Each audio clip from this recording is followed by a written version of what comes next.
ينصح الخبراء اليابانيين باتخاذ الإجراءات التالية: سبسكرايب، لايك، كومنت، فيفرت، ولا تنسى تشيك على باقي الفيديوهات. السلام عليكم شباب، كيف احوالكم؟ ان شاء الله تكونوا بألف خير. المهم يا شباب، الحين راح نبلش تسريبات مانجا ون بيس الفصل 1018. المهم عنوان الفصل يجي باسم جينبي ضد هوزهو. على الغلاف يوجد آلتي وبيج وان في غرفة مليئة بالحيوانات المحنطة للديناصورات والحيوانات الأخرى. على وجه التحديد تمثل جميع الحيوانات المحنطة موجودة فواكه الشيطان لأصحابها من قراصنة الوحوش، يعني مثل التنين والماموت وغيرها. المهم البيج وان يجلس يقرأ كتاب عن الديناصورات بينما كانت آلتي على ظهره ترفع قبعتها عن رأسها. المهم شباب، يبدأ الفصل في ساحة العرض حيث يخبرون الجزيرة بأكملها أن 300 من الجيفترز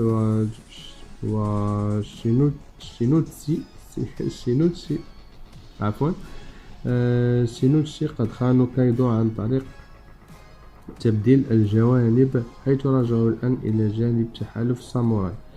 أثناء إعداد هذا التقرير نرى أشخاصا مثل هاملت يهاجم رفاقه السابقين. بدأ بعض أتباع كايدو في مطاردة تاما لأنهم أدركوا أن قوتها هي التي تسببت في كل هذه الفوضى. تحاول نامي وأوسوب الذي يحمل تاما بين ذراعيه الهروب منهم، لكن قبل أن يصلوا إليهما بقليل يظهر دايفوغو ويهزمهم بينما تشكره تاما. تأتي سبيد إليهم وتعرض عليهم حمايتهم، لذا يركبها تاما ونامي. يركض يوسف وراءهم للسماح له بالركض أيضا. يتوجه جازليمان إليهم ويخبر تاما أنهم سيهتمون أيضا بكوماتشيو. يهنئ يوسف الذي تمكن أخيرا من الوصول إلى سبيد تاما ويخبره أن لديه قوة مذهلة، لأن المرء لا يكون صداقات عادة في ساحة المعركة. يخرج زيوس من عصا نامي ويسأل نامي إذا كان بإمكانه أن يكون خادمها مرة أخرى. أخبرته نامي أنها تفضل أن يكونوا رفقاء. يصبح زيوس سعيدا جدا ويعطيه دفعة معنوية، لذلك يبدأ في مهاجمة جميع أتباع كايدو أمامه لتمديد الطريق. يوسف يخبر نامي أن لديه أيضا قدرة لا تصدق. ننتقل إلى سيبي زيرو والذي يستمرون في تحليل المعركة. يبدو أنه بالإضافة إلى الجيفترز فإن العديد من تقاريره المباشرة قد خانوا كايدو أيضا، لذا أصبح العدد الآن عند 16,000 مع كايدو ضد 9,000 عضو مع الساموراي. يقول أطول عضو في السيبي زيرو إنه لا يتم حقا بمن سيفوز في المعركة، لكن عليهم التأكد من موافاة هذا الرجل. يتحدثون عن هوزهو. يقول عضو السيبي زيرو بابتسامة على قناعه أن المعلومات الحكومية السرية التي يمتلكها هوزهو قديمة جدا، وأنه لن يحدث شيء إذا تم تسريبها. يقول العضو الآخر في السيبي زيرو: إن ترك سجين حكومي على قيد الحياة سيكون مثالا سيئا يرد شريكه. أحد السيبي زيرو بابتسامة على قناعه لنرى أولا ما إذا كان قادرا على الخروج من كل هذا حيا. بعد كل شيء خصمه هو جيمبي. نذهب إلى الطابق الرابع. هناك قتال بين جيمبي وهوزهو. هوزهو هو الذي يستخدم جيبو، يعني ما أدري هذه التقنية لكن هي تابعة له للبقاء في الهواء. سأله جينبي عما إذا كان سبب الضغينة التي لديه تجاه لوفي هو موضوع جومو نومي، يعني فاكهة المطاط. هوزهو يقول أن لديه ضغينة تجاه أكاجامي شانكس لأنه كان الشخص الذي سرق فاكهة المطاط. ثم هوزهو هاجم عليه بتقنية غاغان. أوقفه جينبي، لكن على الرغم من أنه استخدم هاكي التسلح مع سمات سلاح على ذراعه، إلا أن الهجوم من هوزهو أصابه وذراعه تنزف. هوزهو يواصل الحديث، يقول أن لوفي لم يرد من شانكس فاكهة المطاط فحسب، بل ورث أيضا قبعته المصنوعة من القش، لذلك من الطبيعي أني أريد موت لوفي أيضا.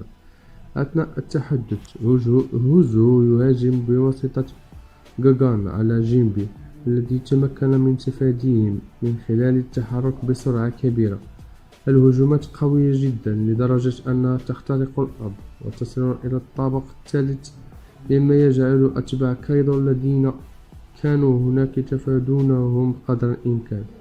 هوزهو هو الذي يهنئ جينبي على اتخاذ القرار الحكيم لتفادي هجومه، لأن الهاكي العادي هاكي التسلح لا يمكنه فعل أي شيء ضد قوته. كما يقول إنه من المدهش أن يتحرك جينبي بسرعة على الأرض الجافة على الرغم من كونه برمائي. جينبي يستجيب بجدية شديدة. جينبي: يا له من ممل. في العصر الذي نعيش فيه يجب أن تتوقف عن التمييز ضد البرمائيين الآن. هوزهو الذي ينحني ويستخدم تاكاي القداس الحديدي لتقوية نفسه، ثم يندفع نحو جينبي بهجومه كيباسن فانغ الذي يعض مباشرة ويضفي على أسنانه الهاكي هاكي التسلح. جينبي الذي يستخدم أيضا الهاكي جينبي يستخدم الهاكي في ذراعه يوقف الهجوم، لكنه قوي جدا.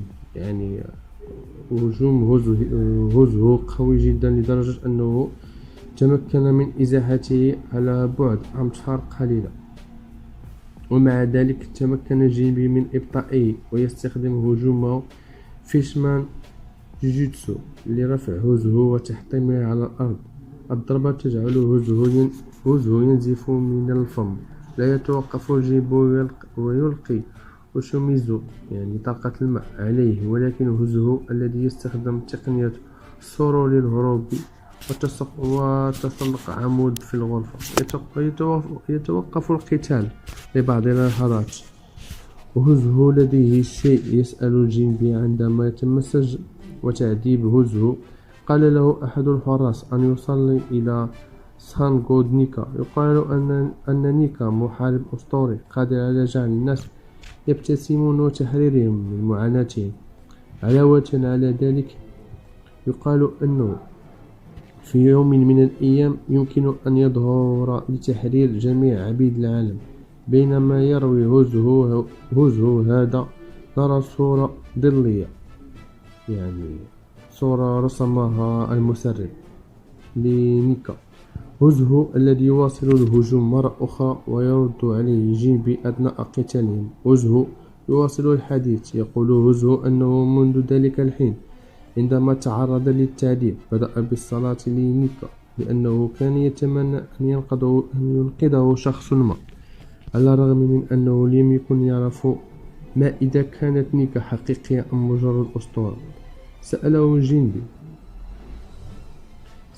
جينبي لماذا أخبره بكل هذا. هوزهو الذي يخبره أنهم قراصنة الشمس كانوا عبيدا سابقين، وأن قصة فيشمان لا تزال قصة عبودية، لذلك فهو متأكد من أن أعضاء قراصنة الشمس يجب أن يعرفوا شيئا عن نيكا. وهكذا يا شباب ينتهي الفصل 1018. أتمنى أن يعجبكم الفيديو، وموعدنا في تسريبات أخرى.